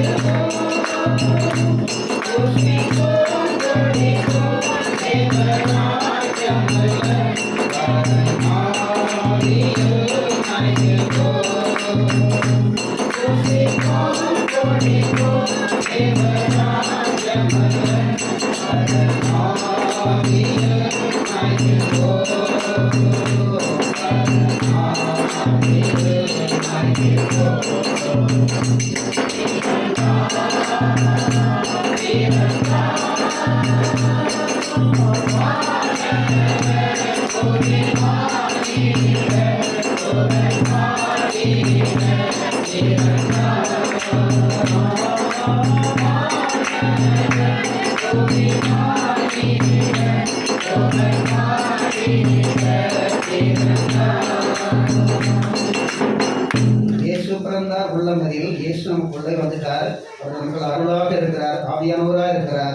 இயேசு பிறந்தார் உள்ளமதில் இதை எங்கும் சாட்சிடும் என்று சொல்ல வேண்டும், எங்கும் சொல்ல வேண்டும். அடுத்த வாசிப்போம் 2 ராஜ்யங்கள் 7:9. பின்பு அவர்கள் ஒருவரை நோக்கி, நாம் செய்வது நியாயமல்ல, இந்நாள் நற்செய்தி அறிவிக்குமாள். இதனால் நற்செய்தி அறிவிக்குமாள். மத்தேயு, மார்க்கு, லூக்கா, யோவான் இந்த 4 நூல்களும் நற்செய்தி நூல்கள். இயேசு கிறிஸ்து பற்றி நல்ல விசேஷம் அடைந்த நற்செய்தி நூல்கள். இதை நாம் படித்து வாழ்க்கையிலே அதன் மதமான வாழ்க்கையிலே ஆசிரியத்தை பெற்றிருக்கிறோம். எல்லாருக்கும் அறிவிக்க வேண்டும். அதனாலே இந்த நாள் நற்செய்தி அறிவிக்கும் நாள், நற்செய்தி அறிவிக்கும் நாள்.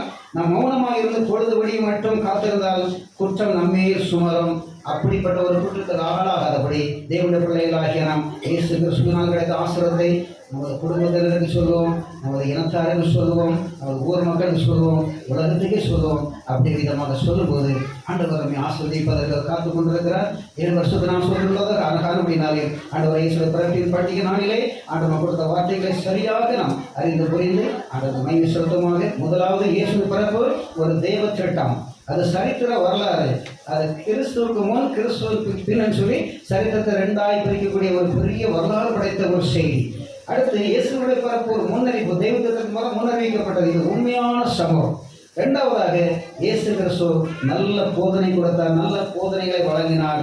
அந்த போதனைகள் கொண்டு மனம் திரும்புதல் பரலோகம் சமீபமாக இருக்கிறது சொன்னார். இந்த பூலக வாழ்க்கையோட மனுஷன் வாழ்க்கை முடியாது.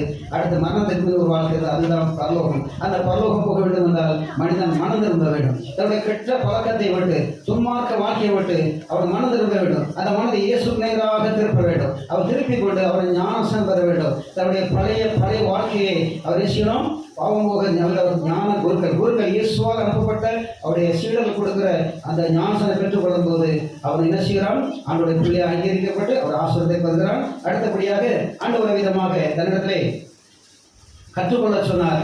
நான் சாந்த மனத்தார் மீது கற்றுக்கொள்ள சொன்னார். கற்றுக்கொள்ள வேண்டிய காரியம் 1. அடுத்து வாசிக்கிறோம். மன்னிக்க கற்றுக்கொள்ள வேண்டும், நன்மை செய்ய கற்றுக்கொள்ள வேண்டும், பணிவிடை செய்ய கற்றுக்கொள்ள வேண்டும், பரிசுத்தமாக வாழ கற்றுக்கொள்ள வேண்டும். ஆண்டவருடைய நற்செய்தியாக இந்த செய்தியை நாம் எல்லாரும் அறிவிப்பதற்கு எப்போதும் ஆயத்தமாக காண்போமாக கர்த்தர் தாமே இந்த வார்த்தைகளை ஆசீர்வதிப்பாராக. ஆமென். அல்லேலூயா, அல்லேலூயா, அல்லேலூயா. எல்லாரும் கர்த்தரை ஸ்தோத்திரிப்போம். ஸ்தோத்திரம், ஸ்தோத்திரம், ஸ்தோத்திரம், ஸ்தோத்திரம், ஸ்தோத்திரம். ஆமென். அல்லேலூயா, அல்லேலூயா.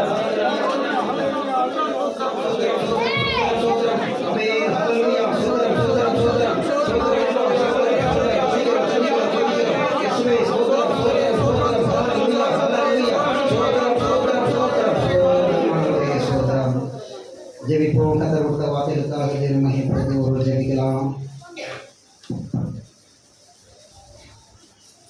சோத்ராண்டவரே, சோத்ரம் சோத்ரம் சோத்ரம் சோத்ரம் சோத்ரம் சோத்ரம் சோத்ரம் கர்த்தாவே, வானாதி வானங்களில் இருக்கிறவர்களே தேவனே கர்த்தாவே, நாம் துதிக்கிறோம். சோதரிக்கிறோம் கர்த்தாவே, மகிமையின் தேவனே நாம் துதிக்கிறோம், சோதரிக்கிறோம் கர்த்தாவே.